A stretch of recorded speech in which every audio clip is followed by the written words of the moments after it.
Right, hello everybody, welcome back to The Golden Sky. Today it is Sunday the 24th of August 2025. I'm Tom and we are one day away from Liverpool's second Premier League game of the season, away at Newcastle. I cannot wait. And in today's video we have the preview for that game. Before we get into things, guys, if you are joining me here on YouTube, as always, please drop a like on the video. Comment away as well. And I noticed the other day, looking through some of the stats, 94% around that mark of people watching the videos are not subscribed to the channel. So please do consider subscribing. We are getting close to 50 subscribers, like I said. So anyone watching who isn't subscribed, just go drop a subscription right now. And I'm telling you, you won't regret it, because we are going to be previewing every game like this. And nobody on YouTube is doing it like this either, with the consistency and with the detail for every single game that Liverpool will play this season. So if you want that type of thing, then subscribe to the channel. I would really appreciate it. Everyone on the podcast as well, on Spotify, Apple, any other podcast platform, 5-star ratings and reviews. Thank you very much for joining me today. And so with all that said, today the purpose of the video is to look at both teams, Newcastle and Liverpool, and see, basically preview the fixture on Monday night and talk about all the different elements of it. And I think we should start with Liverpool, seeing as though this is a Liverpool-based channel, and we'll go straight in with my predicted 11 for Liverpool. So obviously won 4-2 against Bournemouth on the opening day at Anfield, and I don't think the team will be much dissimilar from that, except for one change. So in goal we have Alisson. At right back, this is where things are interesting. I think it will be Szoboszlai, in my opinion. I think he'll play right back. We'll get into that a little bit more later. I think Konate will start centre back with Van Dijk, and then Kerkez at left back. Gravenberch will make his returns to midfield. That's the one change. Gravenberch for Frimpong, with Szoboszlai moving to right back. McAllister, Wirtz, Mo Salah, Hugo Ekitike and Cody Gakpo will play. I believe that will be the team for Liverpool. I got 11 out of 11 last week, so let's see if I can continue that this week and be 22 for 22 to start the season. Although it's not that difficult, really. I think the only one is right back that could be a talking point. So when you look at that team, you know, on paper it's a fantastic team. The 11 is really, really good. So I think the main talking point there is Gravenberch is back, and that is huge for Liverpool, and all Liverpool fans watching will know exactly how huge that is. I mean, he is a massive player, and he's become a massive player very quickly for Liverpool. Just last season alone, went from a player sort of on the fringes to basically the fulcrum of our entire midfield and our entire play, with how key of a player Slot made him. I just wanted to point out a couple stats to back that up with Gravenberch's importance. So we all know, watching the last game, there was a lot said about Liverpool's defensive setup, the midfield balance, all these type of things. A little bit of criticism came the way of Liverpool. Well, Gravenberch is in the 97th percentile for interceptions, so basically as good as it gets for interceptions amongst midfielders in the top 5 leagues. And also, something that's interesting as well, I thought, is that he is 94th percentile for aerial duels won. And I think that could be big. So both those stats, I've pointed them out there because the interceptions, I mean, they're huge for defending transitions, which we saw against Bournemouth we struggled with. I think his positional sense, which isn't something you can necessarily quantify, but his ability to know where to be, when to go forward, when to sit back, he just has a generally more cautious approach and a more streamlined positional sense of where to be when Liverpool have the ball and when we don't have the ball, which I think will be massive for stopping those transition opportunities. And like I said, the interceptions, being able to break up the play when Newcastle are maybe trying to break, or even just when Newcastle are building up and get us in the transition, it's going to be huge. And so, yeah, that's a key stat for Gravenberch coming back into the team. And the aerial duels, I think they're really interesting because, to be honest, I didn't really know he was that high ranking in the in the aerial duel win percentage amongst other midfielders. But he is, and I think that's big because you look at Newcastle's team, the set pieces are going to be a real key battle in this game. And we'll get into that a little bit later, but not just that. Some of the long balls they'll play forward. The midfield's super physical. We know that with Newcastle. So being able to compete in there with balls in the air, helping out on set pieces, it's going to be big. And I think just having Gravenberch back is huge, not only for those things, but also from our point of view when we have the ball, coping under Newcastle's press. We know Newcastle have one of the best presses in the league, especially when they're at home. They are super intense. They're really aggressive. All three midfielders that they'll play, really, really aggressive on the press. They've got fast forwards who press with intent. They don't just jog towards their pressing target. They sprint with intensity. It's an Eddie Howe hallmark, really, of how he sets his teams up to play. And the defence pushes up the pitch and makes the pitch really small. We struggled a lot at St James's last year in the first half. We had Kwanzaa at right back and we had Gomez at centre back, and we just could not build up at all. They were just penning us in. I think we went behind in that game thanks to a certain Alexander Isak. So Gravenberch being able to receive the ball from the goalkeeper and play and get us playing is going to be key. And later on in this video, we're going to go on the tactics board and I'm going to show how this is going to work. So if you want to see that, there will be a marker in the video. I always chat to the videos, so if you want to just watch that, then go and watch that. But please don't watch the whole thing. That'd be great. Also, the interesting point about that team news there, not only Gravenberch, but it allows, well, I say it allows, it means Szoboszlai is available for selection at right back. So we know Frimpong is injured until the international break, which is a blow to Liverpool, definitely. And Conor Bradley was in training, although I don't think he'll be ready to play. He didn't have much pre-season towards the back end, especially. Obviously, no minutes against Palace, no minutes against Bournemouth. I'd be surprised if Slot threw him in this one. We do have other options, but personally, Szoboszlai would be my choice at right back.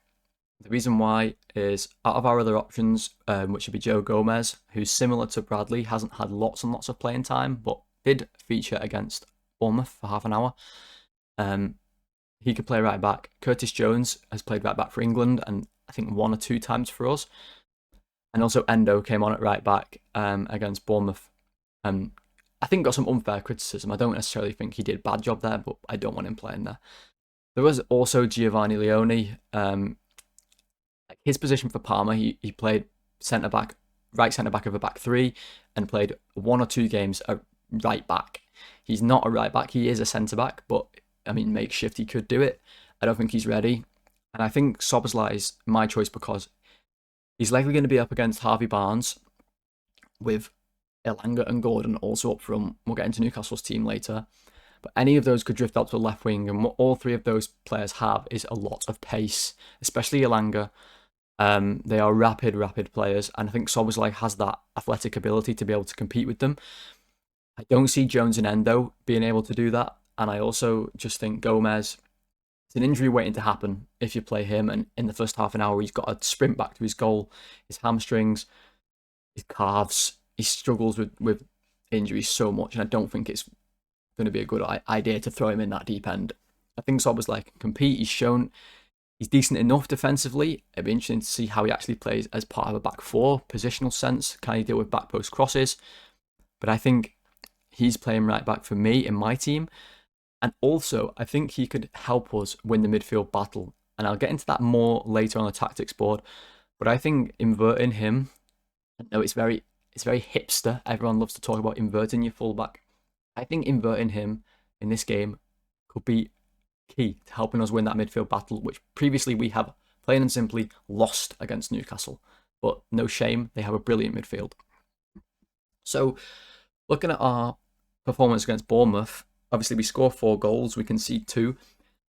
We gave up 1.7 expected goals, which is not good really, especially when you're at home. That's a lot of XG given up.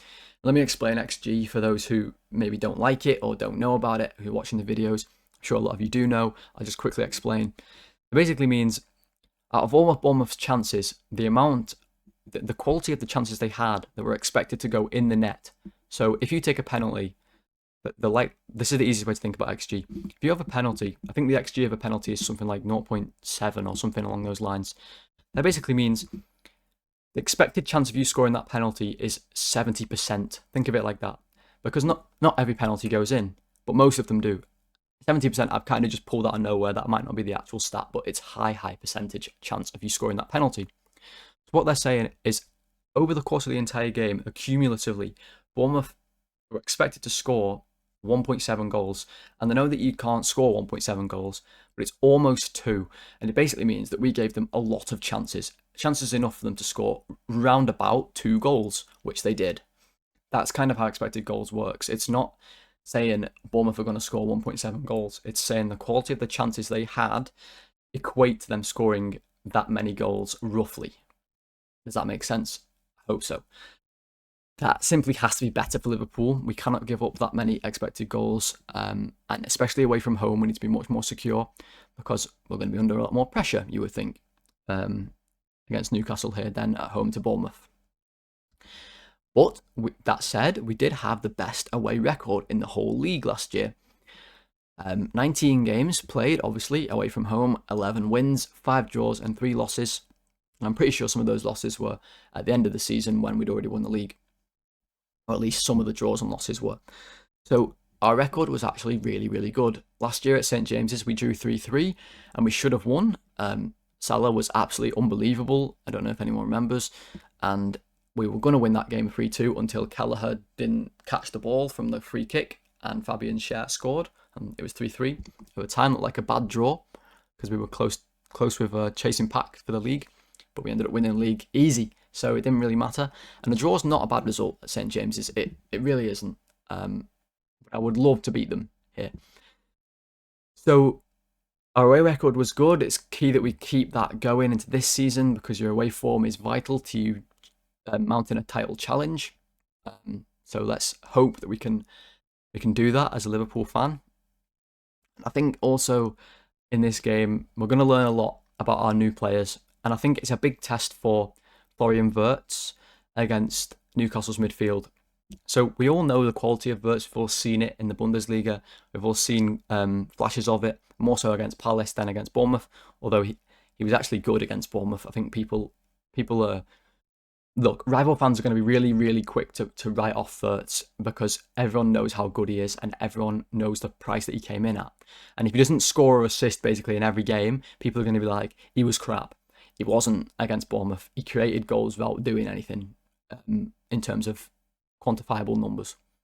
We saw that. So don't listen to any of these people talking nonsense, okay? The key in this game for him is against Newcastle's midfield, which are extremely physical, all really quality players, Tonali, Bruno Guimaraes and Joe Linton, really combative, experienced in the Premier League now. They're used to the pace of the league. Can all run, that's key. Can all play with the ball at their feet and will all tackle. So can Wirtz dominate the game away from home against a really top quality midfield? Is he able to get on the ball, get Liverpool playing, set the tempo? Can he find pockets of space, maybe get an assist, maybe get a goal, maybe create a chance? So far he's created the most chances for us in both games he's played, the Community Shield and the Bournemouth game. So it's really going to be interesting to see how he copes. Still not quite used to the pace of the Premier League, I would say. Got caught on it a little too often against Bournemouth, where he was getting really pressed. So this is going to be a big test away from home in a hostile environment. But he's played in big games before. He knows the magnitude. He's played against Bayern Munich in big games. He's played in the Champions League. So let's see how he gets on. And for Liverpool also, you've got to say, is Federico Chiesa a genuine option now? I mean, he came off the bench, obviously against Bournemouth. He scored a basically winning goal for Liverpool.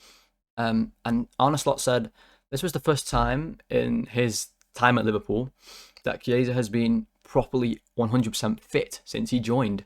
He never quite got there last season, I don't think. He didn't have a pre-season, kept getting injured, never had any game time really consistently. So interesting to see is Chiesa like a trusted, genuine squad player now? And to be honest, he has to be at the minute because we only have 4 forwards unless you count Rio and Gamoa, who's 16, and Harvey Elliott, who Slot doesn't seem to like and hasn't played well really in pre-season. So, yeah, that's an interesting one because we might need a goal late in this game. We might need to freshen up the attack, and Chiesa's basically our first choice off the bench. So, is he a genuine option? Let's see, and can he play meaningful minutes to a high level for Liverpool in the Premier League? Hopefully, kicking on from his goal last week against Bournemouth. So that's the Liverpool point of view there, really summed up. I think they're all the main talking points. Obviously, there's lots more we could get into, but I won't talk forever and ever.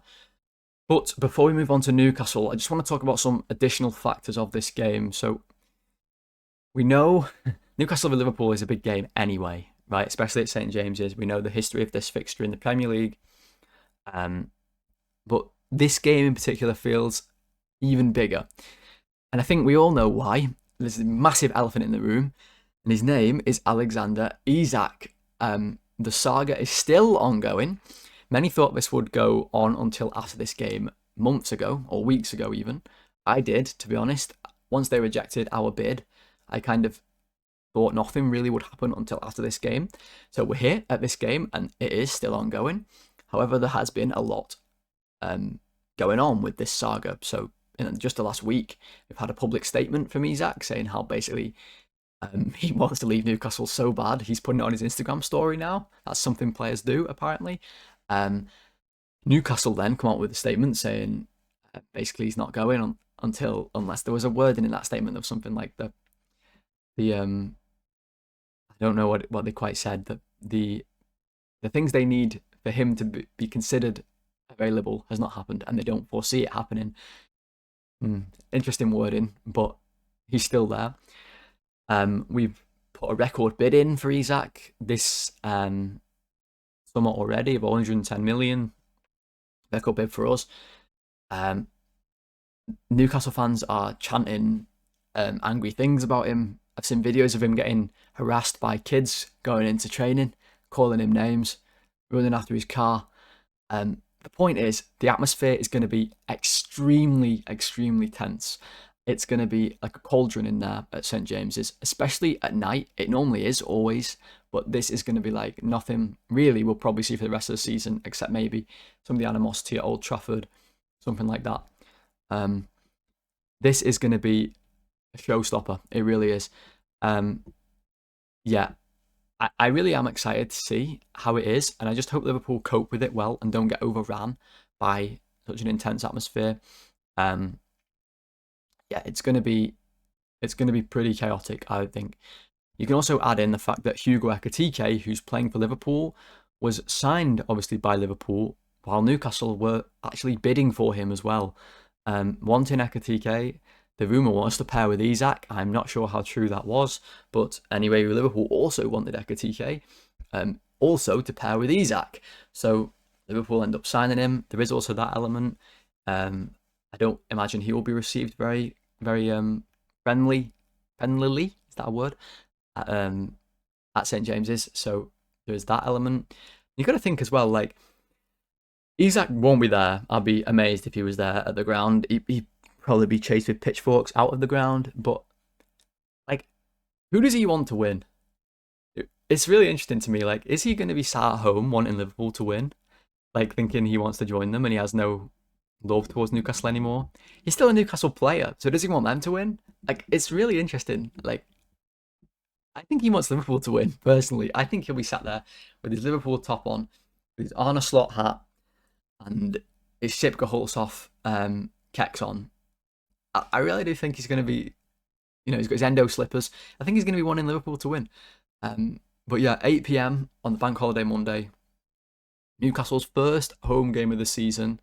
It's going to be like a UFC fight in there. I'm telling you, it's going to be crazy, and I'm really, really excited for it. I think it's going to be so fun to watch. Hopefully, Liverpool score the first goal. So we'll look at Newcastle's point of view now. Look, their predicted 11. I've done a little bit of research about this, and I've come up with, I think they'll remain unchanged from their side against Villa. So that'll be Pope in the goal. That'll be Trippier at right back with Cher and Dan Burn at centre backs. Livramento will play left back still, with Bruno Guimaraes Tonali and Joe Linton in that midfield, with Elanga on the right, Anthony Gordon up front, and Harvey Barnes on the left wing. That means no place for Jacob Ramsey, who signed this week. I think he'll be on the bench.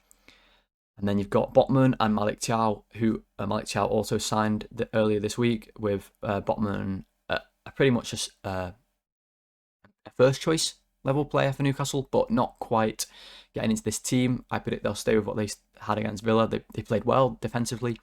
In fact, they only actually gave up 0.2 expected goals against Villa, which basically means Villa didn't have any chances to score at all against Newcastle. It was actually the best in the league last week, so they defended really, really well, although Villa have looked really poor to start the season, so maybe it's a reflection on Villa as well, and then maybe less credit to Newcastle in that sense. But we know they're a good side defensively. We know they're really physical. They have a good setup. So, yeah, it's going to be difficult. But Liverpool, really, really good going forward. So let's see how that meshes. And look, there's been a lot of talking about Newcastle and them smashing into our players, trying to injure our players. I don't think Newcastle are going to go out there to intentionally try and injure one of our players, but I do think they'll go out there with the intent to smash someone early doors.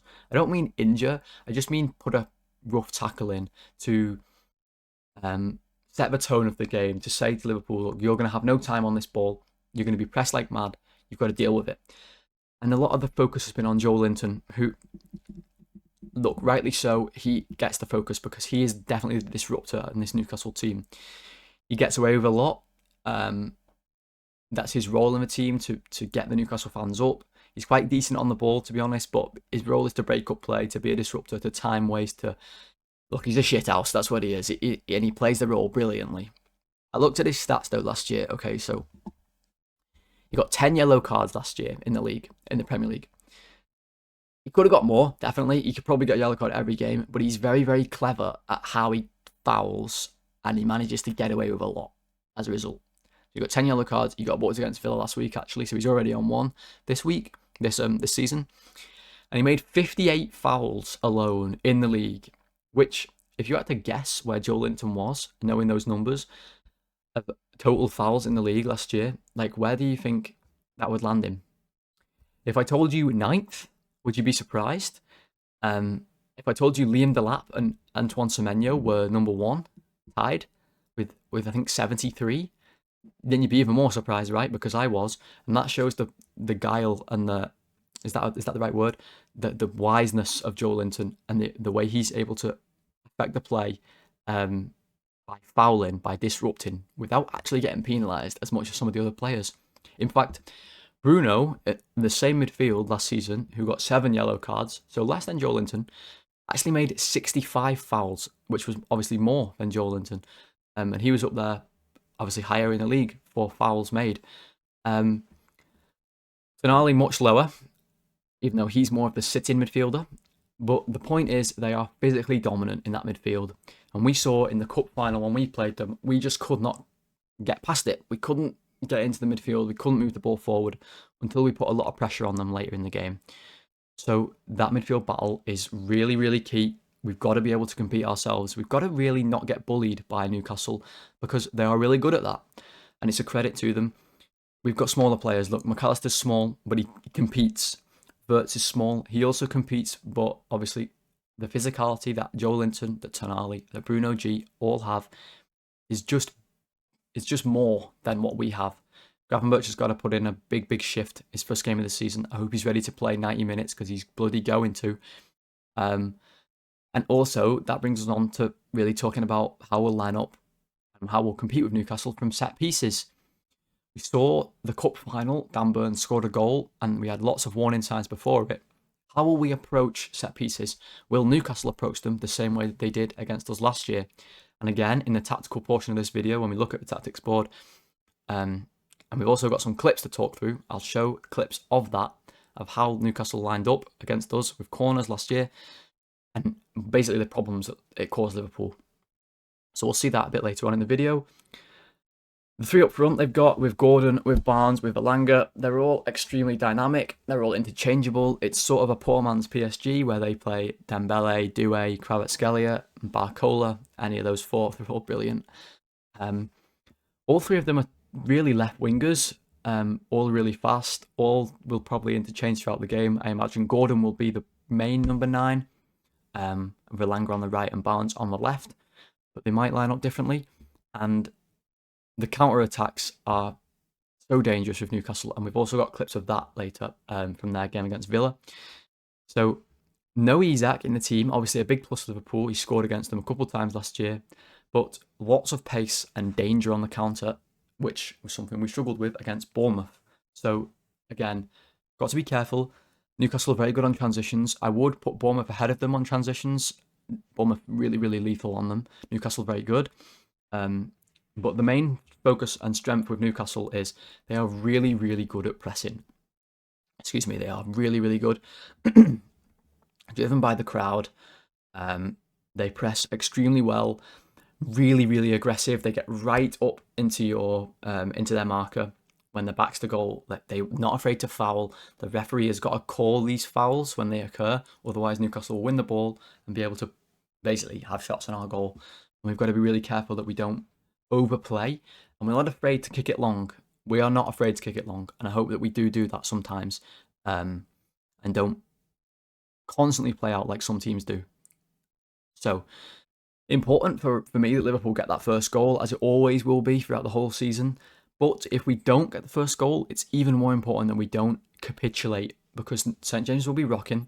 We didn't get the first goal there last year, and we could have won the game. We should have won the game.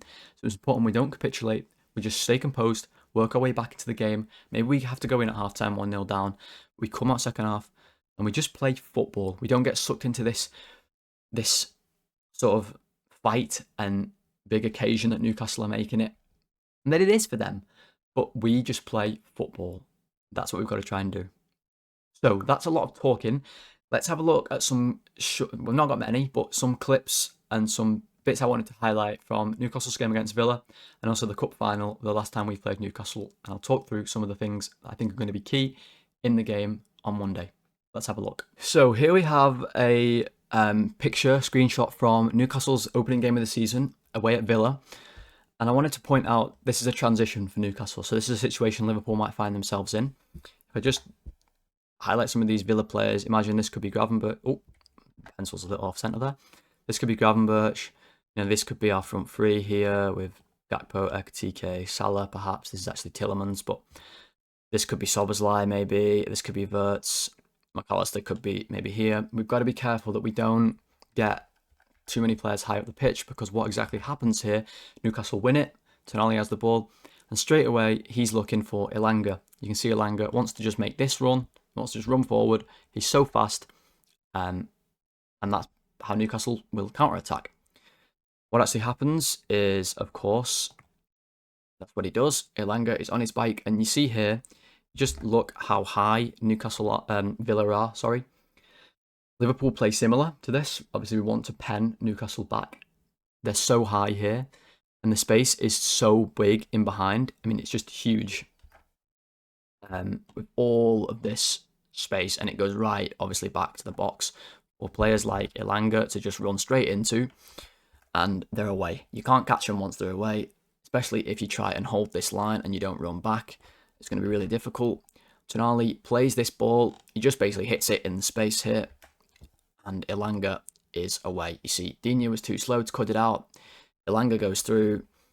Now, fortunately for Villa, Elanga doesn't score, but he just gets right into the box, has a shot, should have scored, and it should be 1-0. So, the key thing for Liverpool here is, if we're high up the pitch like this, I think we should run back.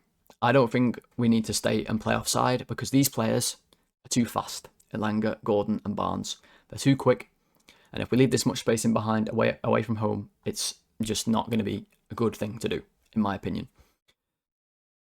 So it'll be interesting to see if we do that. And we've got to look after the ball in midfield, and we've got to get pressure on this player with the ball. We have to get pressure on them. Onana here is doing nothing, really. He's not blocking a pass. He's not getting enough pressure on the ball. Kamara is not near enough to it. Gravenberch has to be important to get. As soon as Tonali gets the ball here, we have to either foul or tackle. That's the way it has to be, I think. So that's one clip. This happens again later on in the game with Matty Cash has the ball now over here. And he's going to whip across into the box. Well, that's what he's going to try and do. It's actually a really bad cross. And it ends up, would you believe, at Elanga's feet. The ball goes like this, misses out all of Villa's players, and Elanga gets the ball. Now, this is important for me to point out because we saw this from Liverpool's point of view against Bournemouth. Look at the players Villa have up the pitch. We have 1 with Cash, 2, 3. It's a bad 3, but you get the point. 4, 5, 6 Watkins, and 7 Rodgers. All of them basically in the box. Now, this is fine. Again, you can put players forward, but you have to be, from my point of view, I think you have to have a player in this area of the pitch. Because, as we see, when Cash is going to cross this ball in and doesn't go to anybody, it goes to Elanga. Look at the transition that's occurring already. So Digne is going to try and get across, but he's not a midfielder. He's a left back. And you see, this space in the middle is too much. They give the ball away. They're so exposed. Liverpool can't afford to do this. We can't afford to do this. Gravenberch has to be disciplined and he has to stay here. And this is where I think Szoboszlai can come in huge for us. And I'll show you this in the tactics later. But you've got Gordon here. He's already on his bike. He knows exactly what he's doing already. He just wants to run. And Elanga does the right thing, carries the ball forward. You see already, Gordon's so fast. He's left Konza for dead. And Elanga is just going to, again, similar to the first clip we showed, just going to pass the ball into the space to allow Gordon to run onto it. You see, Gordon has the legs. He's going to get through. It's a very similar situation to the one that we saw with Elanga. This time Gordon goes through and Konza has no choice but to bring him down and he gets a red card. And it basically killed the game for Villa. They couldn't really go forward after that. So we've had red cards at St. James's before. This is something we need to be careful of. So that's transitions. The next thing I wanted to show was from the cup final. Liverpool obviously lost this cup final. And I wanted to show how Liverpool set up from corners. We got a lot of criticism for this game, and probably rightly so. But I wanted to point out, this is just how Liverpool set up from corners. It's just what they do. So it's not like they played Newcastle purposely like this. And people were saying, why is McAllister marking Dan Burn? McAllister is not marking Dan Burn. McAllister is marking this space. Same with Salah. Same with Diaz. Their job is to mark the space and to block runners coming into the box. Their job is to block these big players running to this area. That is to then allow Van Dijk, to allow Konate, to allow Gravenberch, and in this situation, we've got Robbo and Jota at the back post, to head the ball away. That is the idea. But Newcastle were very clever. They didn't even bother putting the ball into this area whatsoever. Their whole thing was they were just going to loop this ball all the way to the back post, and Dan Burn was going to stay out there where our blockers are, and he will win the header every single time. He's 6'6". He's going to win the header against McAllister every single time, no problem. He wins this one, and basically they were playing on knockdowns, so he knocks it down, and this lad here, I can't tell who it is, the screenshot's too blurry, gets a really good chance to head this ball on goal. He misses, but it's a good chance, and it was a warning for Liverpool. Later on, they do the exact same thing, this time from the other side. The corner comes in from out here. And Dan Burn is once again waiting by McAllister, who this time is just nowhere near it. Dan Burn completely muscles him out the way, as you would expect. You can see all our good headers of the ball are back here, with no chance of being able to head this ball, because the ball doesn't go near them. Burn gets a great run on it and heads it into this corner. It's a great header. But Liverpool just were not prepared for Newcastle's approach for this. This is how we set up for corners. The idea is to block people running and allow our good headers of the ball to head it away unchallenged. Will Newcastle do the same thing? I think they'd be stupid not to. It works so well in the cup. But will we change our approach? Will we put better headers of the ball on players further outside of the box? Then what will Newcastle do? It's going to be a battle, and we'll see how it goes. So that's going to be really interesting to see. It's going to be a key point of the game because Newcastle are really good at set pieces. And have a very tall side. We also have quite a few tall players in the team, so we need to be careful and make sure that we compete with Newcastle from these situations. So let's just quickly go and look at the tactics board for some bits and pieces I want to point out for the game as well. So let's get into that right now. All right, so this is how the teams will line up on paper, in my opinion. So obviously back fours, and then Liverpool will have this sort of asymmetrical midfield, kind of. Wirtz is sort of a number 10, not really so much here. He's going to play here. Typically last year, our midfielder was, alongside Gravenberch, would play on the left-hand side. Wirtz does tend to go here, so I'm interested to see if it'll be more like this. But McAllister always played last year from this sort of left position, so this is sort of how I imagine Liverpool will play, more of a 4-2-3-1. Newcastle will have the 4-3-3 with the flat midfield, with Tonali more of the sitting midfielder, but any of these three can rotate into here and will be really intent on pressing with Liverpool. So what I wanted to talk about, for me, a big battle early on in the game will be how Liverpool cope with Newcastle's press. So if I just set the game up the way a goal kick will be taken, we've had Van Dijk here, Konate would come probably here, and then you'd have your fullbacks really, really wide. This is how a lot of teams take goal kicks now. It looks something like this, and then Elanga will probably be really pushed on here, with Barnes pushed on here. Gordon will probably be here, ready to jump. We have to wait there. I imagine Newcastle will go pretty much man-to-man. Something like this, maybe, and they'll push right up the pitch. This is what they do. Everyone will be pushed right up the pitch. Liverpool will try and stretch it. But this is how it will look. So this is going to be really important. Van Dijk will probably kick the ball to Alisson. Lots of teams do this now, and the reason why is because if Alisson kicks the ball to Van Dijk, Gordon can press Van Dijk, and he has nowhere to go. He can't kick the ball to Alisson because Gordon's already there. And he can't kick it wide because Elanga will block this pass. So what teams do now is they start with the centre-back and they pass it to the goalkeeper. And the idea is, if Gordon then pressed Alisson, he has an easy pass to either Van Dijk or Konate. That's the idea. So what you'll see teams do is Van Dijk will kick the ball to Alisson, and Gordon will lead the press, and he will curve his press whichever way he wants Liverpool to kick the ball. And I imagine they'll want Liverpool to kick the ball to the right. So Gordon will run in a line like this, meaning he blocks this pass to Van Dijk, and he's going to want to close Alisson down. So Alisson will pass the ball to Konate, naturally, right?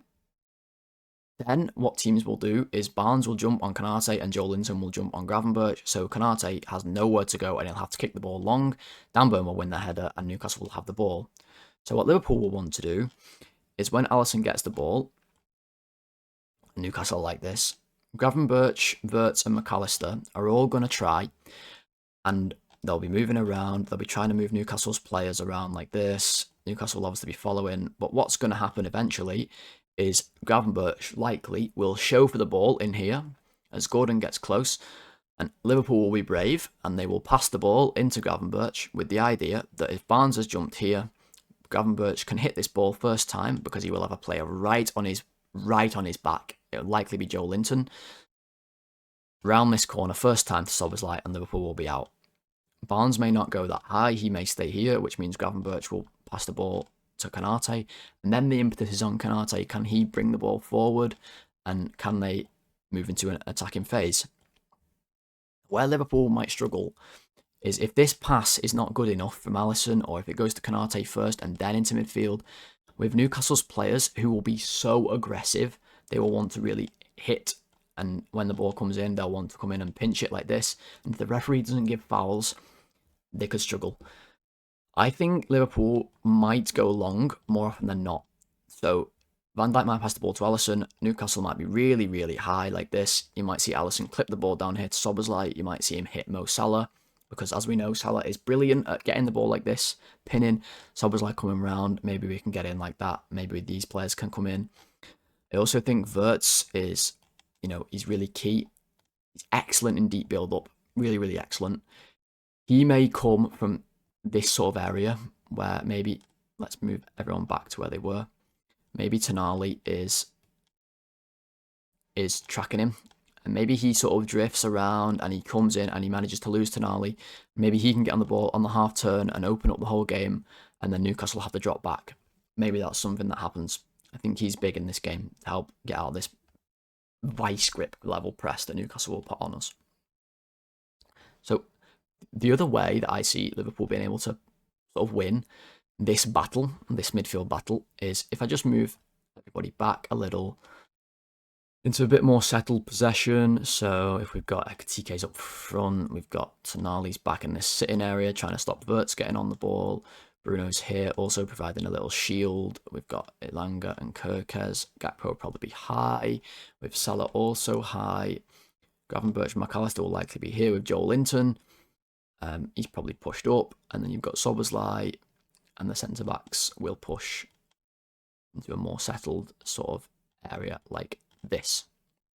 So if Liverpool have the ball in settled possession, it's likely to me that we'll obviously want to get it into midfield, but like I said, Newcastle really, really good in midfield, really strong, and last season we couldn't do it. A lot of the time, Van Dijk would have it and he'd kick it long down here, or he'd kick it long over here, and we'd lose it. Salah's really good at getting it down here. The ball to the left doesn't work as much. This is where I think Szoboszlai becomes massive playing right back. So if McAllister, Gravenberch, all marked really tight like this, Tonali, I think Szoboszlai can come in off this right back position, get himself in here. Okay, McAllister could push up a little. Verts can come across. Maybe Gravenberch comes in. And all of a sudden we have what everyone likes to call a nice looking box midfield. It's your box right here. Gravenberch, McAllister, Verts, Szoboszlai.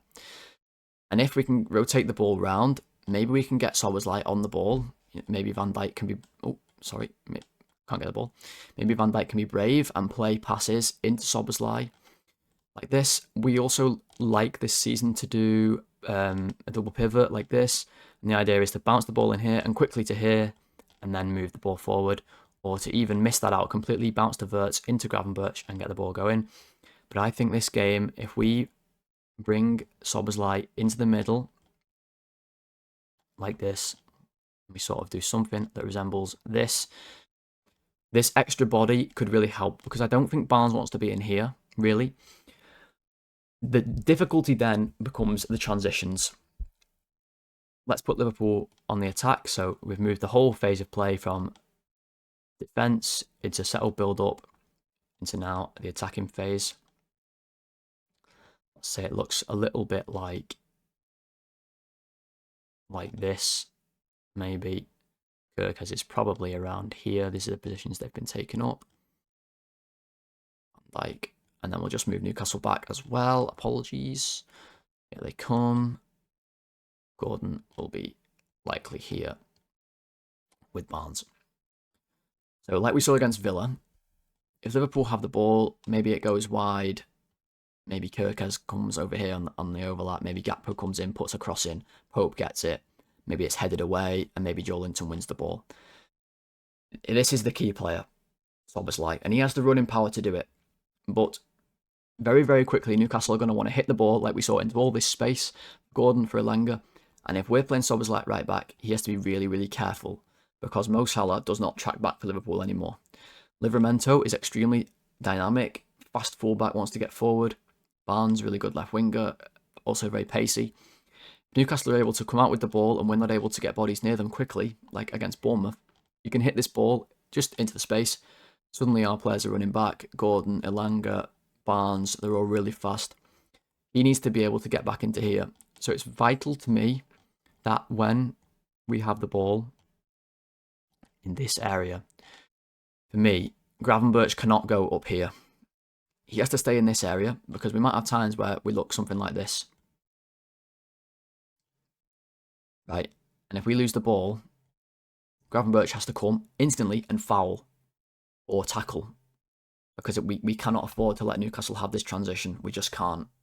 So for me, they're really key. Liverpool's press, Szoboszlai perhaps inverting and defending transitions with Szoboszlai because Salah's not going to track back. And it's also important that if Szoboszlai's here, and Livramento comes up the pitch, Salah will still be here. Gravenberch has to come across and help Szoboszlai, because usually Szoboszlai is coming across to help whoever's playing right back, to help Salah. So that's going to be important too. So that is the tactics board, and we'll just quickly do some key battles before we end today's video. So to finish off today then, I think some key battles that we'll have in this game are going to be that right-hand side. Livramento against Salah and Szoboszlai against Barnes, probably.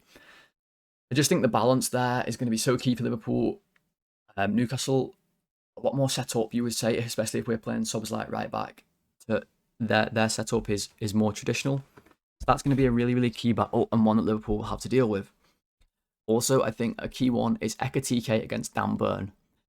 Big test for Ekitike, one of the most physical defensive teams in the league. Dan Burn, a huge player, is going to be really tight on Ekitike. He's got to compete with him physically. I want to see him be able to... He's been subbed off because he's not quite fit enough yet at 70 minutes. Can he last longer this game? How's his fitness doing? Is he ready to play full 90 minutes in a really intense environment against a tough Newcastle team? And the last thing is the midfield battle. This is absolutely vital to this game, and whoever wins it, I think, will probably come out the happier team of the game based on the result. It's massive. It's going to be really, really important.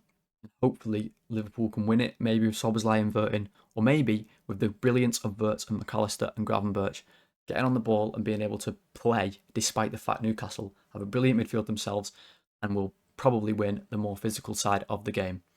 So, they're the key battles. That's the tactics. That's some clips. That's talking about teams predicted. That's talking about key players, the additional factors. That's everything you could possibly need to know for Newcastle v Liverpool. And like I said at the start of the video, nobody is doing previews for games like this. So if you did enjoy the video today, guys, please do subscribe to the channel. Like I said, we're on the road to 50 subscribers. We're getting quite close, so I'd really appreciate it if you could help me out and help me get to 50. That'd be great. Like the video if you haven't already, and comment away on how you think the game's going to go. Drop your score predictions in the comments below and let me know what you think. Thank you very much for joining me today, everybody. I really, really, really appreciate it, and I hope you enjoy today's games on Sunday and also the game tomorrow, Newcastle against Liverpool. It's going to be a cracker. So until then, everybody, ratings will be Monday night, which is when I'll next speak to you. So until then, hope everyone has a good rest of your weekend and enjoys the games. I'll speak to you all very soon. Goodbye.